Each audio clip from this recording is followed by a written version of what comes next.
Today is Saturday, February 28th. Tax season is here, and this year it looks different. A major new tax law just took effect with changes that could impact millions of Americans as they file their 2025 returns. At the same time, the IRS is operating with fewer staff and tighter funding, all while processing what's expected to be one of the most closely watched filing seasons in years. So today, we're joined by Andrew Lautz, Director of Tax Policy at the Bipartisan Policy Center. He walks us through what's new, what could be confusing, and what questions you may want to ask your tax preparer before you file. We also talk about the bigger picture, what these tax cuts mean for federal revenue, what's happening with IRS funding and staffing, and even President Trump's lawsuit against the agency, and why this filing season is being watched so closely in Washington.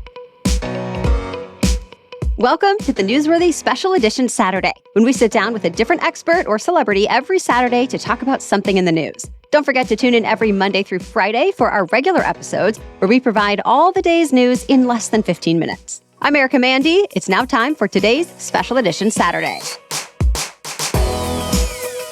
Andrew Lautz, thank you so much for joining us here on the Newsworthy. Thanks so much for having me. So let's just dive right into a couple of the top or major changes that Americans should know about as they get their 2025 taxes ready to file.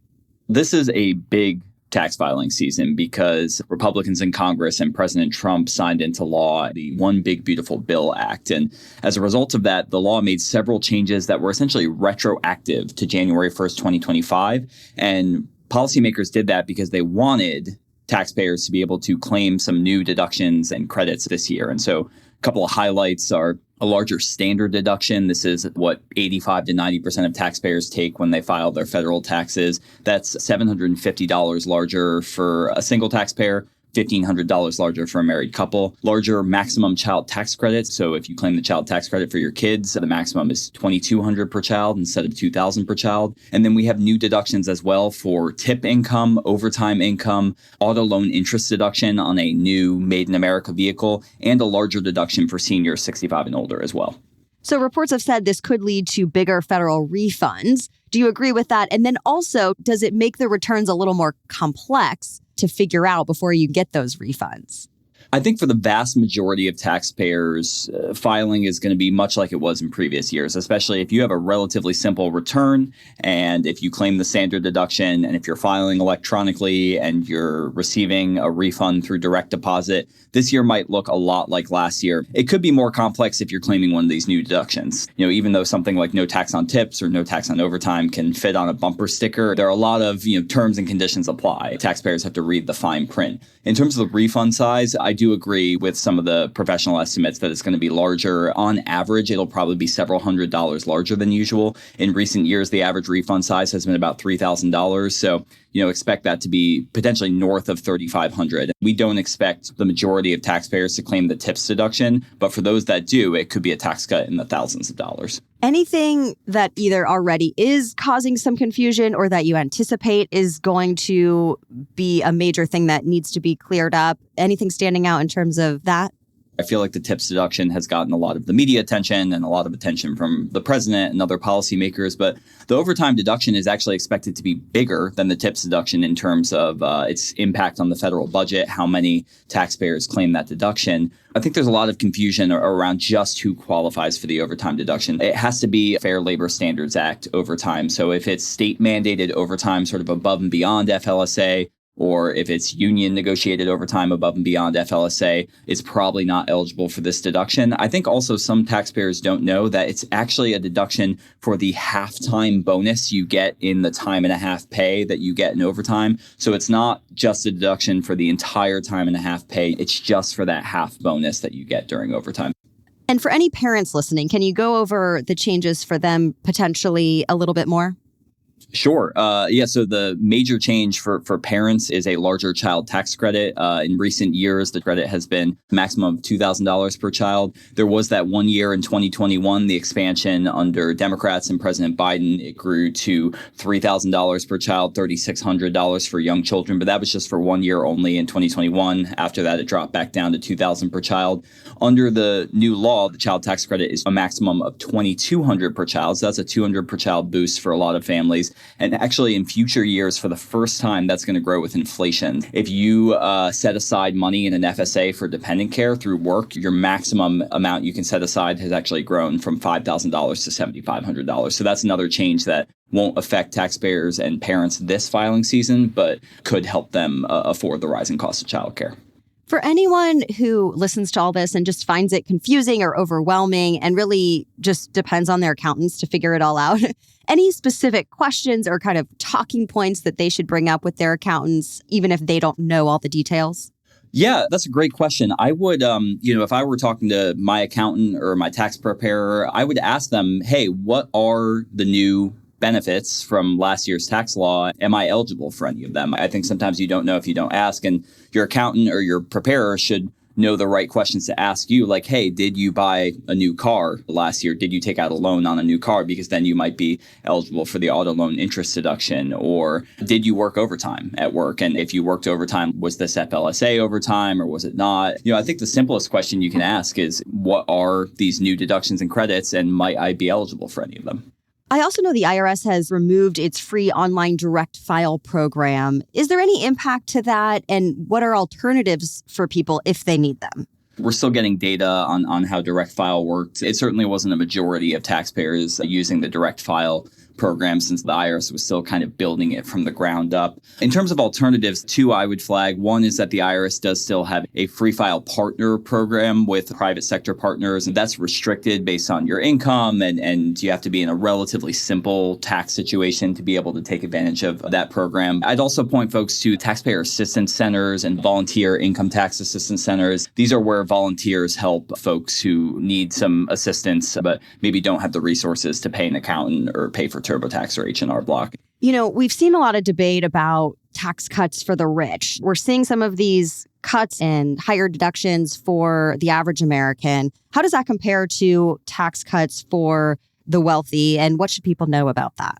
Yeah, great question. So the biggest thing that the One Big Beautiful Bill does to tax policy is something that most taxpayers won't notice. It just continues a lot of tax policy. Republicans did their first round of tax cuts in 2017 with President Trump in his first term.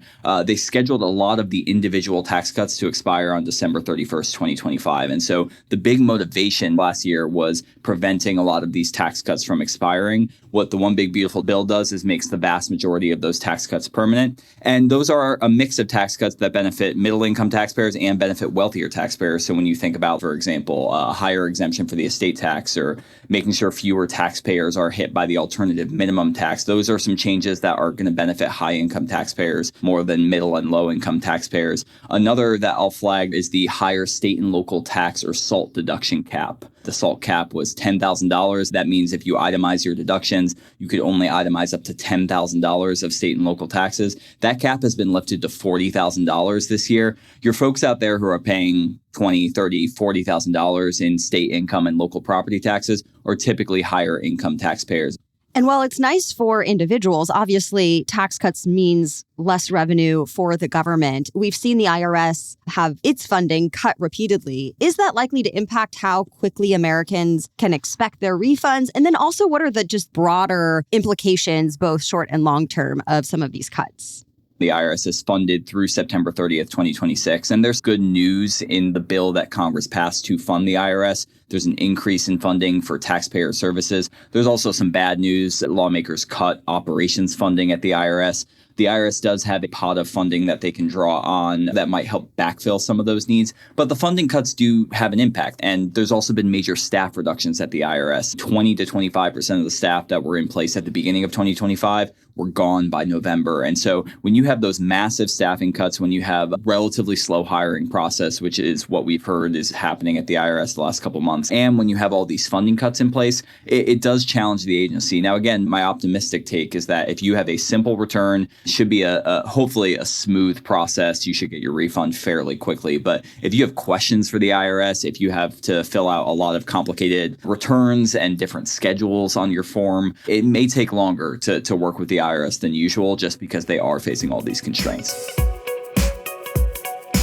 Still ahead, what the IRS funding cuts could mean long term. And we talk about the president's unprecedented legal case against his own administration that could impact the agency's budget. That and more coming up. But first, a quick break for our sponsor. The Newsworthy is brought to you by Hiya Health. One of the easiest and most consistent parts of my kiddo's morning routine is taking his Hiya Children's vitamins. He loves the feeling of getting vitamins like mommy every morning, and he loves the taste.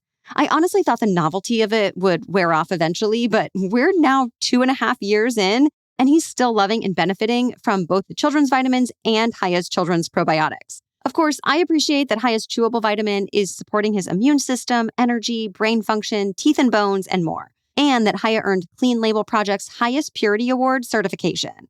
And by the way, if getting your kids to eat vegetables feels like an impossible daily battle, Hiya's new Kids Daily Greens Plus Superfoods is a game changer. It's basically chocolate milk stuffed with veggies. It's a greens powder that's packed with over 55 whole food sourced ingredients.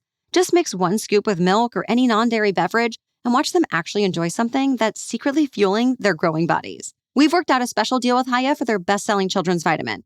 Receive 50% off your first order. To claim this deal, you must go to hiyahealth.com/newsworthy. This deal is not available on their regular website. Go to hiyahealth.com/newsworthy and get your kids the full body nourishment they need to grow into healthy adults. The Newsworthy is also brought to you by Rosetta Stone. Learning a language is one of those skills that truly stays with you and can be so rewarding. Not to mention, it can be great for brain health and, of course, international travel. Plus, I'm always so impressed when I see someone else who knows multiple languages. So this year, I'm ready to start learning, and I'm turning to Rosetta Stone. Rosetta Stone has been the trusted leader in language learning for over 30 years, has millions of users, and 25 languages to choose from, including Spanish, French, German, Japanese, and more. Their method ensures you're learning the language naturally. No memorizing random vocabulary lists or feeling lost. And I appreciate that Rosetta Stone allows for on-the-go learning, so it can fit into my busy schedule. Listen, they've got a great deal right now. Lifetime membership gives you access to all 25 languages forever. So don't wait. Unlock your language learning potential now. The Newsworthy listeners can grab Rosetta Stone's lifetime membership for 50% off. That's unlimited access to 25 language courses for life. Visit rosettastone.com/newsworthy to get started and claim your 50% off today. Go to rosettastone.com/newsworthy and start learning today. Now back to my conversation with Andrew Lautz from the Bipartisan Policy Center. Any broader implications long-term of some of these cuts, or what are you watching for next?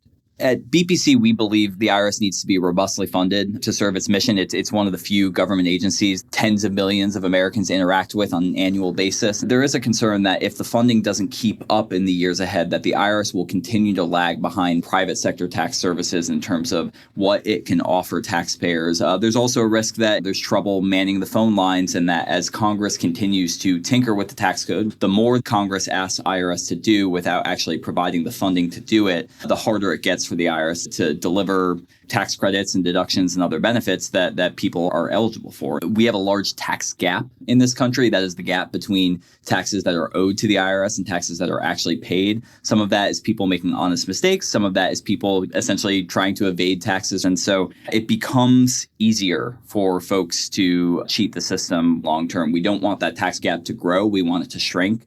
And in order for it to shrink, we need to invest in a modern IRS. What steps do you want to see federal lawmakers take to create that modern IRS or to be more of a solution? Congress needs to provide more funding to the IRS to modernize its systems, to hire a sufficient workforce. And the Congress also has an important role in overseeing the IRS. More funding is not the solution alone for the IRS. The agency has dealt with some longstanding management challenges and operational challenges. When Democrats passed $80 billion in funding for the IRS, they demanded a modernization plan from the agency. The agency turned in a 200-page modernization plan. Most of that $80 billion has since been taken away from Congress, so a lot of that modernization can't even happen because the funding isn't there anymore. But it has to be both funding and accountability from Congress.